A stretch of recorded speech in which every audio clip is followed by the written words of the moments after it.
नमस्कार दोस्तों, मैं हूं वंदना भारती और आप देख रहे हैं कमोडिटी इनसाइट्स। आज दिन है 3 नवंबर और आज 1 नवंबर से जो न्यू टैरिफ है गोल्ड और सिल्वर का वो लागू हो चुका है। अब गोल्ड में यहाँ पे $42 से कम हुआ है टैरिफ ओवरऑल, और सिल्वर में कम हुआ है $107 से प्रति केजी के हिसाब से। इसका डिटेल कैलकुलेशंस मैंने डाला है और ये एक फैक्ट चेक है, मॉर्निंग वीडियो जो मैंने डाला था उस पे भी। और अब यहाँ पे हम बात करते हैं, सीधा सीधा हम चलते हैं बाजार की तरफ कि बाजार में क्या मूव यहाँ पे आई है। काफी सारे कमेंट्स आए कि जो मूव है वो दिख नहीं पाया, और एक गैप डाउन ओपनिंग मैंने कहा भी नहीं था कि गैप डाउन ओपनिंग आएगी। 1,1200 तक का ये फर्क था, वो भी इतना ज्यादा फर्क यहाँ पे कैलकुलेशन अगर आप करिएगा तो इतना ज्यादा फर्क नहीं पड़ता है। 393 के करीब आता है, ये वीडियो से बताया भी गया है। और वो कैलकुलेशंस के हिसाब से यहाँ पे इम्पैक्ट तो आया है, क्योंकि बाहर का जो गोल्ड है वो 0.28% से बढ़ा हुआ है, तो हमारा गोल्ड यहाँ पे सिर्फ 0.48% से बढ़ा हुआ है। यानी कि बाहर का गोल्ड प्रीमियम से भी यहाँ पे ट्रेड हो रहा है।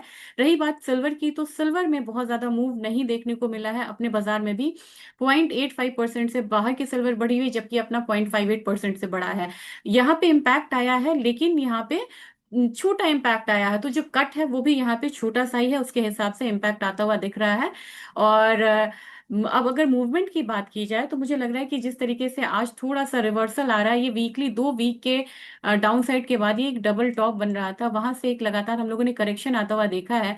तो ओवरऑल मार्केट ने एक बाउंस रिएक्ट किया है, और मार्केट अब एक अपसाइड ले रही है यहाँ पे। और सेफ हेवन बाइंग जो है, ये नहीं कह सकते कि बहुत ज्यादा रिटर्न आ रही है, लेकिन लग रहा है कि प्राइसेस ऊपर की तरफ एक बारी 4093 के करीब यहाँ पे आ सकता है, तो हल्का एक बाउंस जो है वो एक्सपेक्टेड है। और आज डेटा है किस तरीके का डेटा है? आज डेटा है S&P ग्लोबल मैन्युफैक्चरिंग है, ये पॉजिटिव है। आपको मैन्युफैक्चरिंग PMI है, ये पॉजिटिव है, लेकिन पॉजिटिव किस सेंस में हम कहेंगे कि नहीं है। 50 से ऊपर होता है तभी यहाँ पे हम बोलते हैं कि ये पॉजिटिव जोन में है, अभी भी ये 50 से नीचे है। हालांकि पहले से इंप्रूव होकर आने की उम्मीद है। मैन्युफैक्चरिंग प्राइसेस यहाँ पे ऊपर की तरफ यहाँ पे हो सकता है, लेकिन दिक्कत ये है कि डेटा यहाँ पे आता है लेकिन ये डिले हो जाता है, और यूएस का डेटा नहीं आ रहा है। और साथ में अगर चाइना की बात की जाए तो चाइना में बहुत इंपॉर्टेंट एक न्यूज़ है कि उन्होंने गोल्ड के इन्वेस्टमेंट पे, अब यहाँ पे जो इंडिविजुअल वहाँ पे निवेश करेंगे, उसका जो एक टैक्स उन्होंने बढ़ाया है। करीब करीब वो 6% के करीब टैक्स बढ़ाया है। और अगर आप फिजिकल ज्वेलरी वहाँ खरीदने जा रहे हैं तो वो जो है उस पे टैक्स उन्होंने 13% का लगाया है। यानी कि भारतीय बाजार में ये हो रहा है कि भारतीय बाजार में आपको टैरिफ जो है वो कम करके यहाँ पे प्रीमियम को घटाया जा रहा है। इंटरनेशनल मार्केट से ज्यादा प्रीमियम पे हमारा बाजार ट्रेड हो रहा था, उस प्रीमियम को कम किया जा रहा है। लेकिन विदेशी बाजार में देखा जाए, चाइना में जो कि सबसे बड़ा कंज्यूमर है गोल्ड का, वहां पे डिस्करेज किया जा रहा है कि अब वहां पे इन्वेस्टमेंट डिमांड पे 6% का टैक्स है, और 13% का टैक्स आपको लगाया गया है ज्वेलरी डिमांड पे। ये यहाँ पे निकल के आ रहा है, तो अब देखते हैं 1-2 क्वार्टर के डेटा के बाद ही आपको पता चलेगा कि इसका इम्पैक्ट क्या है। तो बहुत जल्दी किसी भी कंक्लूजन पे आना यहाँ पे ठीक नहीं रहेगा, इसलिए अब सीधे सीधे चलते हैं मार्केट की तरफ। गोल्ड आज थोड़ा सा अपसाइड यहाँ पे लेता हुआ नजर आ सकता है, और मेरे ख्याल से यहाँ पे भी जो अपसाइड है, अगर वीकली का ले तो लग रहा है कि एक बार आपको एक बार 1,23,000 तक का जो लेवल है वो धीरे धीरे यहाँ पे आता हुआ दिख सकता है। जबकि सिल्वर अब यहाँ पे एक हर्डल है। इस हर्डल को मैंने बार बार आपसे $49 बोला, इस हर्डल को अगर ब्रीच करता है तो मुझे लग रहा है कि $50-51 की तैयारी यहाँ पे फिर से हो सकती है। तो हमारा बाजार जो है, नेक्स्ट रेजिस्टेंस जो है वो करीब करीब अब यहाँ पे अगर ये हर्डल से ऊपर है, तो नेक्स्ट जो मूव है वो देख सकता है, वो बड़ा मूव हो सकता है। 1,52,000 1,54,000 तक का भी मूव जो है वो आता हुआ आप यहाँ पे देख सकते हैं। तो ये जो हफ्ता है, हो सकता है कि यहाँ पे हम एक अपसाइड आता हुआ बुलियन काउंटर में देखें। जबकि अपना INR जो है वो डेप्रिशिएट हो रहा है, इसने भी आज गोल्ड सिल्वर में जो फॉल आनी चाहिए थी उसको ईट ईट अप किया है, और यहाँ पे एक प्रीमियम पे भारतीय बाजार जो है वो ट्रेड हो रहा है। अब यूएस ऑयल की बात की जाए, यूएस ऑयल में भले ही रेड कैंडल है, लेकिन ये गैप अप ओपनिंग है और 0.6% से अपसाइड है। मैंने मॉर्निंग में यहाँ पे शेयर किया था, आने वाले 26 में उन्होंने कहा है ओपेक ने कि हम जो अभी बढ़ा रहे हैं, फिलहाल उन्होंने बढ़ाया है 1,37,000 बैरल पर डे के हिसाब से। लेकिन वो कह रहे हैं कि 26 में अब यहाँ पे वो जो बढ़ा रहे हैं प्रोडक्शन को, उस पे एक पॉज देना चाहेंगे। मार्केट उसकी वजह से एक अपसाइड में है। और हमारा बाजार अगर हम देखें यहाँ पे क्रूड ऑयल में, ये बढ़ते हुए लेवल पे है, लेकिन अगला हर्डल आपको यहीं पे आने वाला है 55-15 का। तो उसकी तैयारी आपको करनी चाहिए। काफी लोगों ने यहाँ पे कमेंट्स में करा था कि उनका 5500 का यहाँ पे एक बाय है। मैं यहाँ पे वित्तीय सलाहकार की तरह काम नहीं कर सकती हूँ, लेकिन एक रेजिस्टेंस यहाँ पे 55-15 का है। ये अकॉर्डिंगली आप अपनी पोजीशंस को देख सकते हैं। लेकिन नेशनल गैस में जबरदस्त यहाँ पे एक उछाल आता हुआ हम देख रहे हैं। इंटरनेशनल मार्केट जो कि $4 से ऊपर अब ट्रेड हो रहा है, $4 के करीब था सुबह में, ये बिल्कुल रेंज बाउंड मूवमेंट था। लेकिन अब यहाँ पे विंटर्स के साथ एक बढ़त जो है वो देखने को मिल रही है। अब ये सीधा $4.5 की तरफ जाएगा। और सबसे बड़ी बात मैं आपका ध्यान लेना चाहूंगी, ये बढ़ते हुए वॉल्यूम के साथ यहाँ पे ट्रेड हो रहा है। तो मेरे ख्याल से अपना बाजार जो है वो, मैंने आपको लास्ट वीक में 400 का एक बताया था कि 400 की तैयारी ये कर रहा है। ये निश्चित तौर पे आपको 400 जाने में बहुत टाइम नहीं लगेगा, क्योंकि बड़ी क्विक मूव इसमें आती है।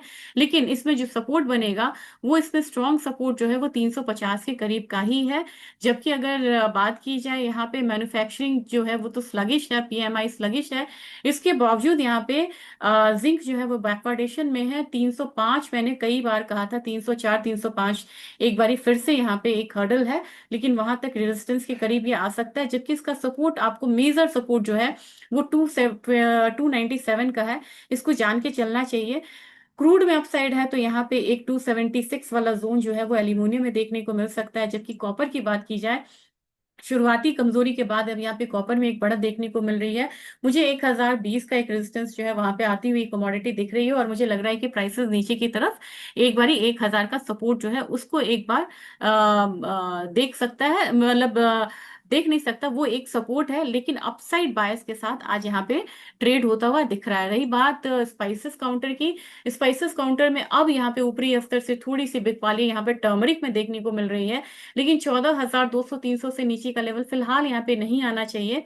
जबकि जीरा में मैंने आपको कहा था कि जीरा एक बड़ी स्ट्रांग कमोडिटी होके उभरेगी, और नीड बेस्ड बाइंग हो रही थी, इसकी एक्सपोर्ट में इजाफा देखने को मिला।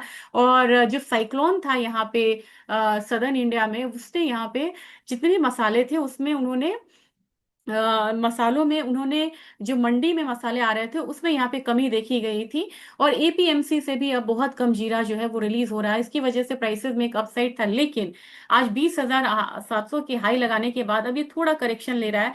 ओवरऑल देखा जाए तो मुझे ये वाला लेवल आता हुआ दिख रहा है। यहाँ पे जो रेजिस्टेंस है 21,160, उसको ही यहाँ पे मानना चाहिए। और बहुत ज्यादा डाउन अपसाइड यहाँ पे नहीं है फिलहाल।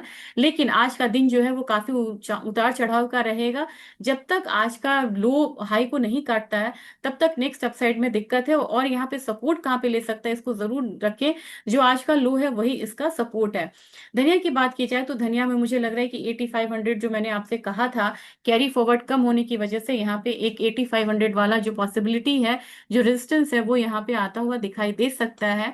और ग्वार काउंटर में अब इतने फॉल के बाद एक जो अपसाइड है वो बनता हुआ नजर आ रहा है। एक्सपोर्ट यहाँ पे हालांकि 5% 6% ही बढ़ा है। लेकिन 8945 मुझे लग रहा है कि थोड़ा शॉर्ट टर्म में ग्वारगम। और ग्वार सीट की बात की जाए तो 4800 का जो जोन है वो आता हुआ दिख सकता है। लेकिन ये अभी 5000 से नीचे जाना काफी साइकोलॉजिकल एक चैलेंज हो गया। अब 5000 से ऊपर स्टेबल होना इस कमोडिटी के लिए बहुत अहम है, ताकि वो फर्दर एक अपसाइड मूव आता हुआ देख पाए।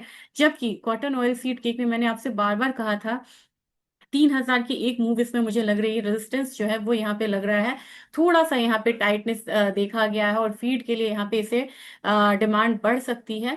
और कैस्टर सीड की बात की जाए तो कैस्टर में एक अब करेक्शन जो है वो मुझे एक्सपेक्टेड है कि एक करेक्शन यहाँ पे आता हुआ दिख सकता है इस कमोडिटी में। तो ये आज का शॉर्ट अपडेट था। होप्स आपको अच्छा लगा होगा। और वीडियो को, टैरिफ वाले वीडियो को भी आप यहाँ पे जरूर रेफर करें और फीडबैक दे। अब मैं कोशिश करूंगी कि कमेंट्स के रिप्लाई यहाँ पे आपको दिया करूँ। Thank you.